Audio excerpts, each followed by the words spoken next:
ഇന്നിപ്പോ ഈ കാണിക്കുന്ന മീനിന്റെ പേരെന്താണെന്നറിയാവോ? ഇതാണ് ഫൈറ്റർ, നമ്മുടെ ഫായിസിന്റെ വാലുള്ള മീനാണ് കേട്ടോ ഇത്. ഇതിനെ മേടിച്ചിട്ട് ഇപ്പൊ കുറച്ചായിട്ടോ. അപ്പൊ ഇതിന്റെ വെള്ളം ഒന്ന് മാറ്റി കൊടുക്കേണ്ടതുണ്ട്. അങ്ങനെ ഞാൻ ഇന്ന് മാറ്റാന്ന് പറഞ്ഞുകൊണ്ട് എടുത്തപ്പോഴാണ് നമ്മുടെ ഫായിസ് അതിന്റെ ഉള്ളിലേക്ക് തലയിട്ടോണ്ടിരിക്കുവാണ്.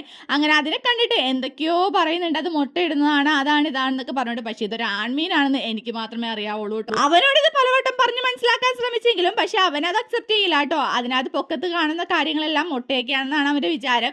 അങ്ങനെ പിന്നെ അതൊക്കെ ഒന്ന് മാറ്റാൻ വേണ്ടി ഞാനൊരു ബൗളിൽ വെള്ളമൊക്കെ എടുത്തോണ്ട് വന്ന് വെച്ചിട്ടുണ്ട്. അങ്ങനെ ആ മീനിനെ പിടിച്ച് അതിനകത്തേക്ക് മാറ്റിയിട്ടുണ്ട് കേട്ടോ. പിന്നെ അതിന്റെ വെള്ളവും അതുപോലെ തന്നെ നമ്മുടെ കല്ലും സാധനങ്ങളെല്ലാം കഴുകി അതൊക്കെ ഒന്ന് മാറ്റിയിട്ടുണ്ട്. അങ്ങനെ നമ്മുടെ പാച്ചു അതിനായിരുന്നു കളിപ്പിച്ചോണ്ടിരിക്കുവാണ്. അങ്ങനെ ഞാൻ വേഗം തന്നെ നമ്മുടെ മീനിനെയും പായലിനെയും മാറ്റി അതിനെ പുതിയ വെള്ളത്തിലേക്ക് മാറ്റുവാണ് കേട്ടോ. ഇങ്ങനെ ഈ മീനെയൊക്കെ കാണുമ്പോഴത്തേക്കും ഫായിസിനെ ഒന്ന് തൊട്ട് തലോട് നോക്കലൊക്കെ എപ്പോഴും ഉള്ളതാണ് കേട്ടോ. അങ്ങനെ പിന്നെ ലാസ്റ്റ് അവനോട് ഇത്തിരി തീറ്റയൊക്കെ ഇട്ട് കൊടുക്കാൻ പറഞ്ഞ് അവൻ വേഗം അതിനെ തീറ്റയൊക്കെ ഇട്ട് കൊടുത്ത് കുറച്ച് ഉമ്മയൊക്കെ കൊടുത്ത് പുഞ്ഞാരിക്കുന്നുണ്ട്. ഇനി അടുത്തൊരു നല്ലൊരു വീഡിയോ എടുക്കാം. ബൈ.